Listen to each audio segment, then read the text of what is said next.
नमस्कार। आज आप लोगों से एक सवाल पूछना चाहता हूं मैं कि do you find any similarity between Nazism, fascism and Hindu right wing, Hindi में, कि क्या आपको किसी तरह की सिमिलैरिटी नजर आती है नाजिज्म, फैसिज्म और हिंदुत्व में? ये सवाल मेरा नहीं है। ये सवाल अभी रिसेंटली मैंने न्यूज़ में देखा कि वकास फारूक कुट्टे साहब, जो कि शारदा यूनिवर्सिटी के एक प्रोफेसर हैं, उन्होंने अपने बैचलर डिग्री के स्टूडेंट्स से ये सवाल पूछा उनके एग्जाम में, बिल्कुल लिखने के लिए, कमेंट करने के लिए कहा है। और अगर कोई पॉइंट ऑफ व्यू है किसी स्टूडेंट का तो उसको ब्रीफली एक्सप्लेन करने को कहा है। सबसे पहला तो यही सवाल आता है कि इस सवाल में कोई दम है कि नहीं।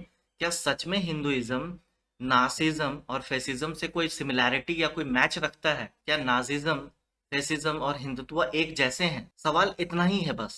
और इसका जवाब मैं ढूंढ रहा था पिछले 2 दिनों से, क्योंकि देखिए, एज ए हिंदू कहीं ना कहीं ये बात मुझको लगी। ये बात कहीं ना कहीं उन हिंदी स्टूडेंट्स को लगी होगी जो उस समय एग्जाम में बैठे होंगे, उनको एम्बेरसमेंट फील हुआ होगा, बुरा लगा होगा कि अब हमें टारगेट किया जा रहा है थ्रू दिस क्वेश्चन।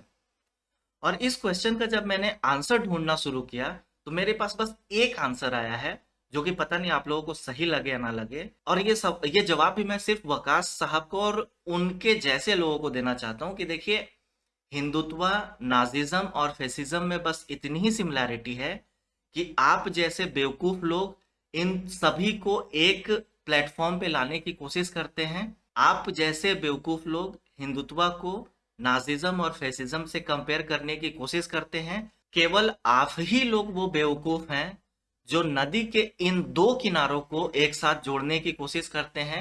वरना जो हिंदुत्व जानता है उसको ये पता है कि अगर हिंदुत्व और नाजिज्म और फैसिज्म में कोई भी सिमिलैरिटी होती तो वकास साहब और आपके जैसे बाकी और जितने भी लोग हैं, आप लोगों को ये बताना बहुत जरूरी है कि अगर कोई सिमिलैरिटी होती नाजिज्म, फैसिज्म और हिंदुइज्म में तो 1947 में आपके पूर्वज यहाँ से खदेड़ दिए गए होते और आप सभी पाकिस्तान में पैदा हुए होते। देखिए, ये बात कहने में कहीं ना कहीं मुझको बुरा लग रहा है कि ये लगेगा, और लगना भी चाहिए, क्योंकि आपने ऐसा कुछ किया है जिससे मुझे लगा है और मेरे जैसे लोगों को लगा है।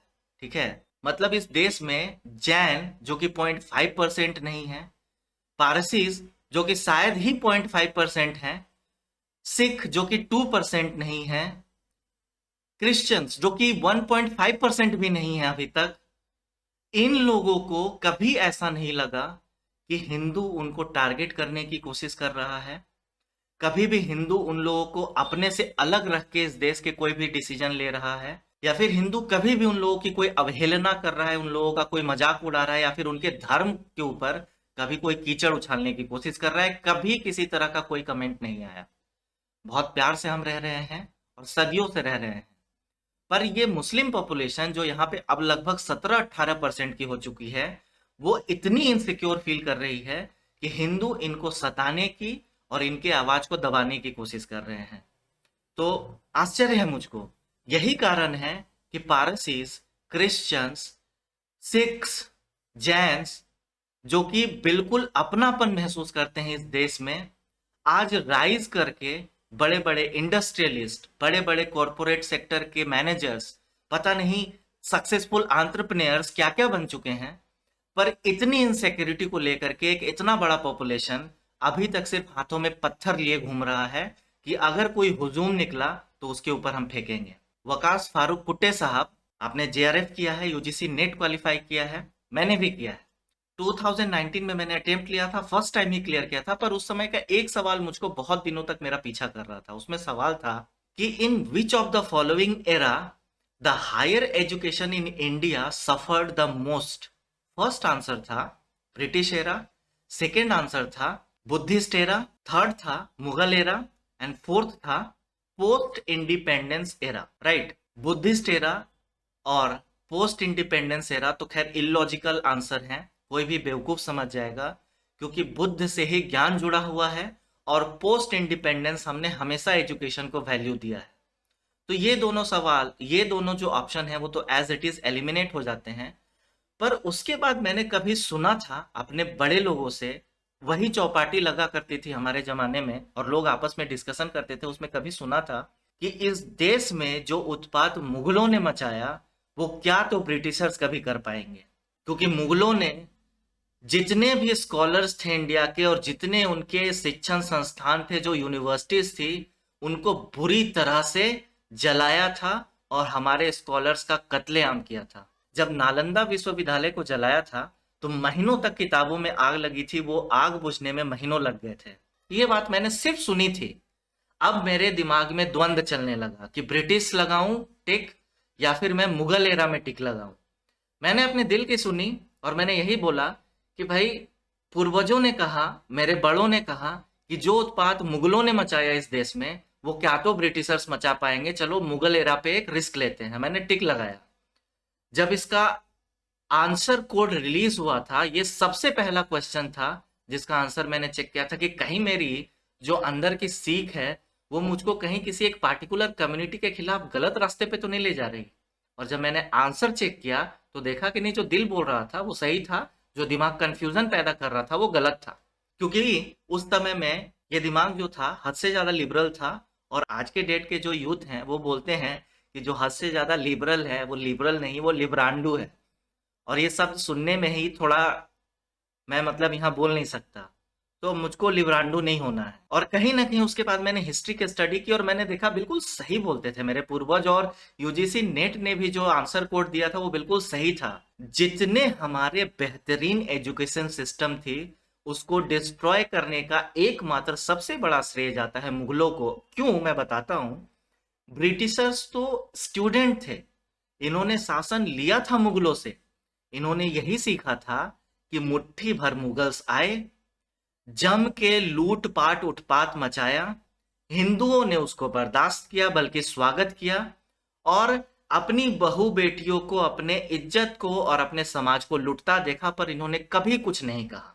और यही अगर हमने किया तो ये फिर से कुछ नहीं बोलेंगे, क्योंकि इन्होंने बोलना सीखा ही नहीं, इनका धर्म सिखाता ही नहीं है। इनका धर्म सिखाता है कि जो मेहमान होता है वो भगवान होता है। ब्रिटिशर्स ने डेफिनेटली उत्पाद तो मचाया, पर उसके साथ साथ उन्होंने एजुकेशन इंस्टीट्यूशन सेटअप किए, उन्होंने इंडस्ट्री सेटअप की, उसके साथ साथ उन्होंने रेलवे जैसे बहुत सारी ऐसी सौगातें भी दी।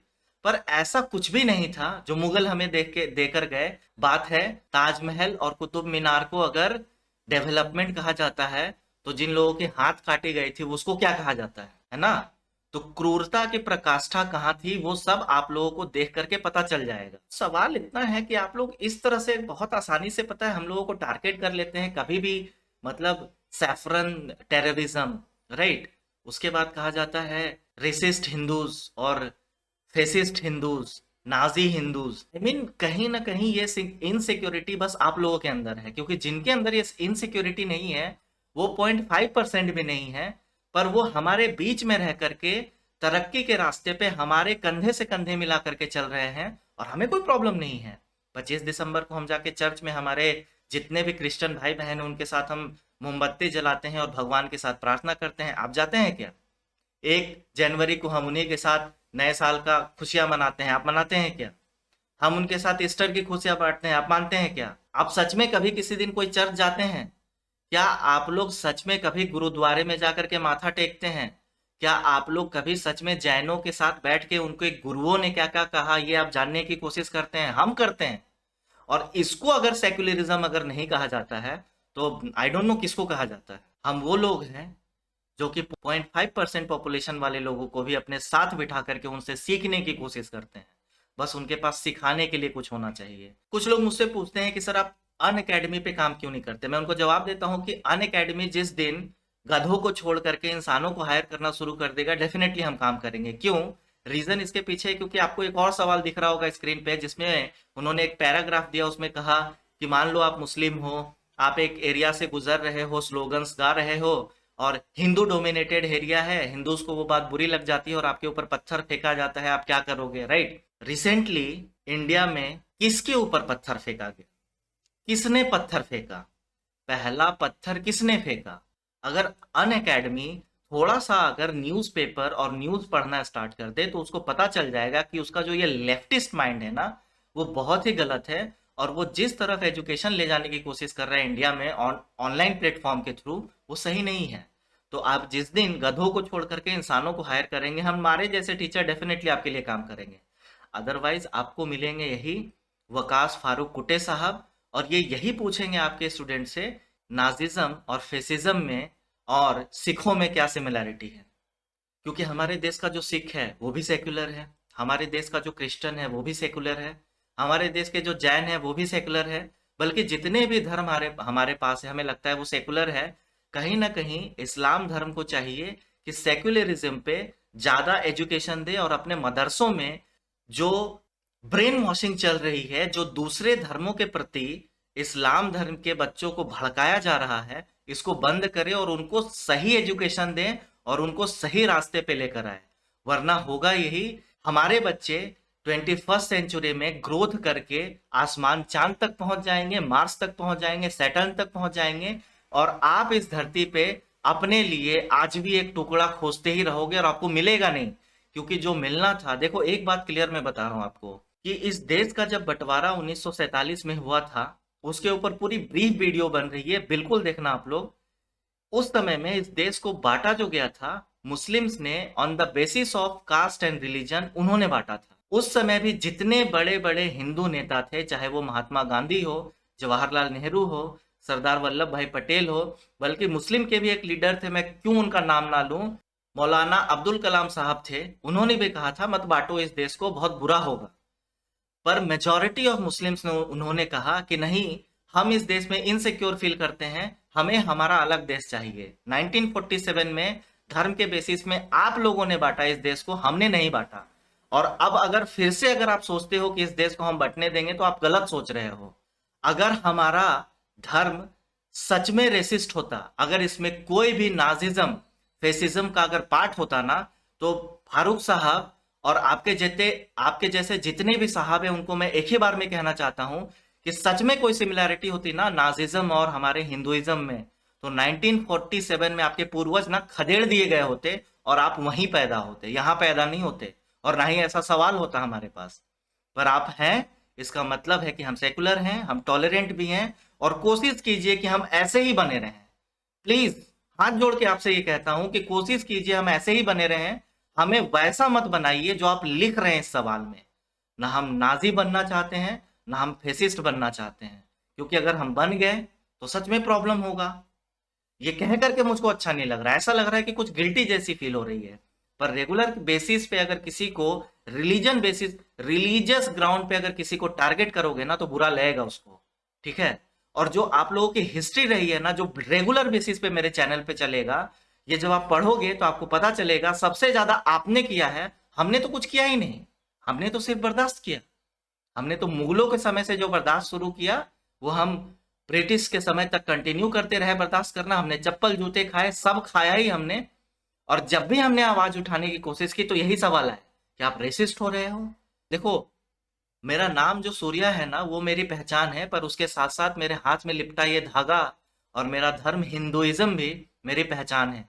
अगर मेरे पहचान पे सवाल उठाओगे तो अंदर दुखेगा, और दुखेगा ना, तो हो सकता है मैं रेडिकल नहीं हूं, लेकिन रेडिकल हो जाऊंगा। कहीं ना कहीं कोशिश चल रही है इस देश में कि इस देश के जो 80% हिंदू हैं उनको रेडिकल बना दिया जाए, क्योंकि ऑलरेडी ये माइंड ना आप बर्दाश्त करने के बाहर जा रहे हैं। तो आप लोगों को सोचना चाहिए, आप लोगों को चाहिए क्या? 80% रेडिकल हिंदू चाहिए, या 80% सच में लिबरल एंड टॉलरेंट हिंदू चाहिए? ये आपका डिसीजन है। आप अपने सवाल सोच समझ के फ्रेम करें, हिस्ट्री पढ़ें, पढ़ाई अच्छे से करें, बेवकूफाना हरकत ना करें।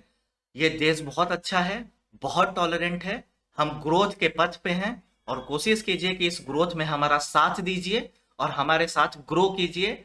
हमारे तरक्की में अगर साथ नहीं दे सकते तो कम से कम हमें डिस्टर्ब मत कीजिए, बस यही निवेदन है, इससे ज्यादा कुछ नहीं है। अगर सच में इतनी मतलब रिक्वेस्ट के बाद भी आपको समझ में नहीं आता, तो एक काम कीजिए, चैनल को सब्सक्राइब कर लीजिए। फ्री में यूट्यूब है, देखने को तो फ्री में मिलेगा। मेरे चैनल पे ना हिस्ट्री की कुछ चीजें रेगुलर बेसिस पे आएगी, उन सभी वीडियोस को देखना और डिसाइड कर लेना कि रेडिकल और नाजिज्म का बिहेवियर किसके अंदर था। हिंदूज के अंदर था, कि सिख्स के अंदर था, कि क्रिश्चियंस के अंदर था, कि जैनों के अंदर था, कि पारसीज के अंदर था, कि सिर्फ और सिर्फ मुस्लिम्स के अंदर था। देखना सच्चाई पता चल जाएगी, कुछ तो सच बोलना ही पड़ेगा ना। ऐसे टारगेट मत करो यार, बुरा लगता है। ठीक है, नमस्कार।